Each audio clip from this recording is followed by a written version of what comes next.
I was attending my Lord Father in the pass below the Golden Tooth, as was Sir Marq, when the word of these outrages reached Sir Edmure Tully. He sent word that we should take a small force of men to find what survivors we could, and bring them to the king, Karyl Vance, to Eddard Stark. A Game of Thrones Chapter 43, Eddard 11.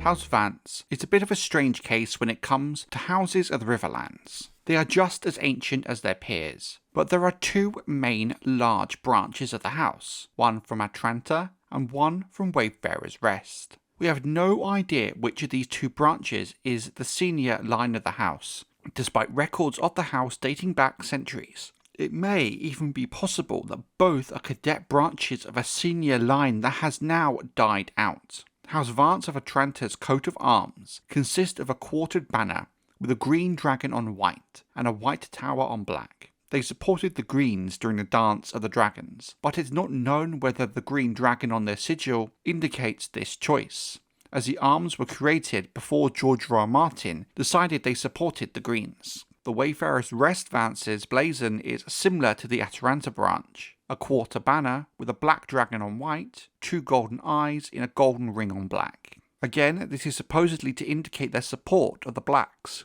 during the Dance of the Dragons, with the same issue applying in terms of when the law was created. It does seem likely that the colours of the dragons may just have been a coincidence given the sheer age of the house, and we have no idea who the senior branch would be. The dragon aspect may just be a variation for the cadet branches. We don't know exactly where Atranta is located within the Riverlands, but it would make sense to be relatively near the seat of the second branch from Wayfarer's Rest, which is located on the Red Fork, near the border with the Westerlands. The founder of the house, Armistead Vance, was counted among the greatest of the Andal conquerors, remembered for defeating Christopher IV Mud, king of the rivers and hills, during the Andal invasion into the Riverlands. Afterwards he gained the allegiance of Edmure Tully and his sons. Armistead granted Edmure's son Axel lands at the juncture of the Red Fork and the Tumblestone River, where Lord Axel raised Riverrun.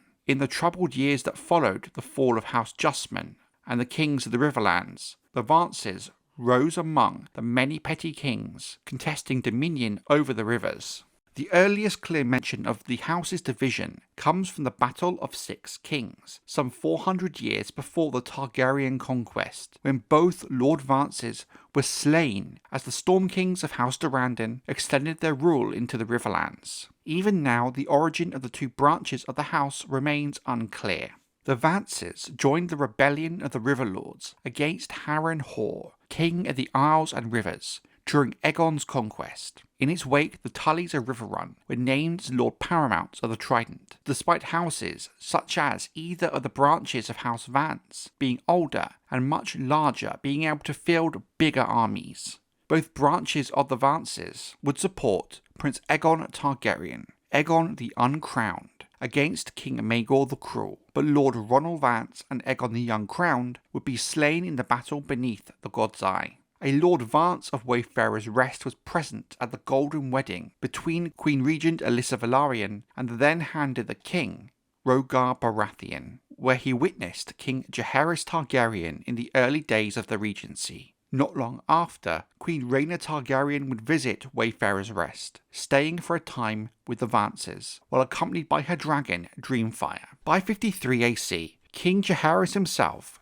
came to visit Atranta, arriving upon his dragon Vermithor, further marking the presence of House Vance in royal affairs. Members of the house also served among the attendants of Queen Alysanne during her time on Dragonstone, when she was carrying her son, Prince Aemon.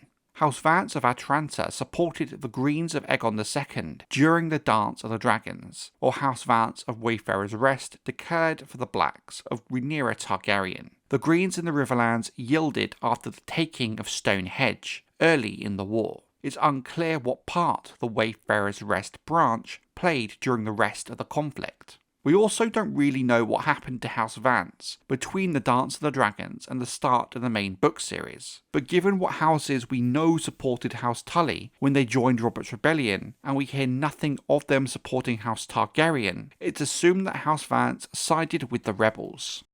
Marq Piper and Karyl Vance are loose in our rear, raiding our lands across the Red Fork, the gall of them fighting back. Tywin Lannister and Tyrion Lannister, A Game of Thrones Chapter 56, Tyrion 7.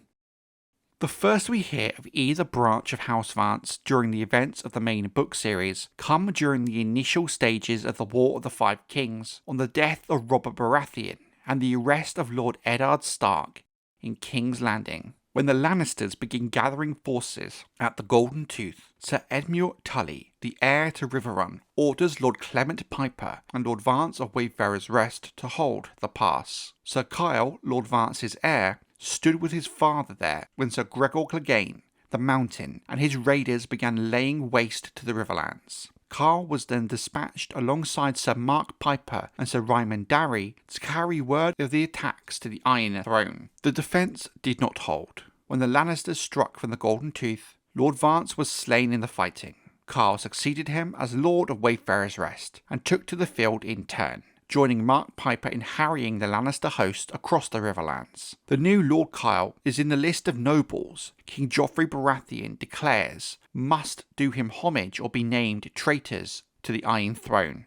Kyle later stood among the gathered lords at Riverrun when Robb Stark was proclaimed king in the north. He is considered to be handsome, but for a wine-stained birthmark on one side of his face that runs down half his neck. His eyes are often described as sad, giving him a naturally melancholy appearance. Despite this, he carries himself with a calm and measured demeanour. When anger stirs within him, the mark upon his skin is said to darken, lending his features a more striking and ominous cast. Robb Stark later allows the Rivermen to return to their homes so they can repair their keeps and gather the last of the summer crop. So Kyle leaves Riverrun to defend Wayfarer's Rest, which is a prime location for Lannister attack. Later, at the Battle of the Fords, Lord Kyle commanded with the defence of the fords north of Riverrun. He is among the 7 nobles who launched the funeral boat of Lord Hoster Tully after his death, which is considered a place of high honour and privilege for the Riverlords. The first we hear of the Atranta Vances comes prior to the Red Wedding.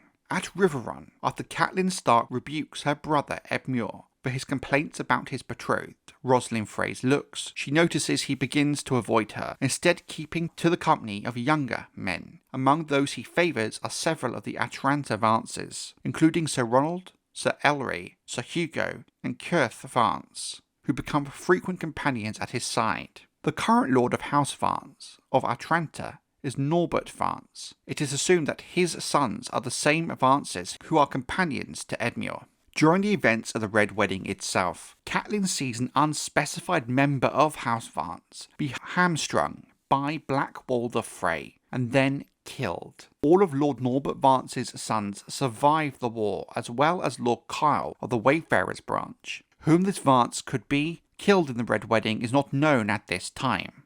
After the War of the Five Kings begins to wind down after the deaths of 3 of the 5 kings, Balon Greyjoy, Renly Baratheon, and then Robb Stark at the Red Wedding, the new king Tommen Baratheon signs the pardon of Lord Vance. It's unknown if this is for Lord Norbert of Atranta or for Lord Kyle of Wayfarer's Rest, but afterwards both have been welcomed to the king's peace, so it's most likely that both lords were given the same pardon. Sir Hugo Vance, one of the sons of Lord Norbert, who survived the Red Wedding and presumably travelled to King's Landing to swear his fealty to the Iron Throne, on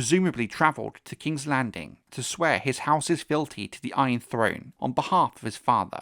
He later joins Sir Jaime Lannister in his expedition to the besieged Riverrun to try and peacefully resolve the matter. Both branches of House Vance are present at the siege of Riverrun, and their lords take part in the war councils. Lord Norbert offers to parley with the besieged Sir Brendan Tully, whom he squired with as a youth, but his offer is turned down. Once Riverrun surrenders, Lord Kyle advises Jaime Lannister to resolve the ongoing siege of Raventree Hall at the hands of House Bracken.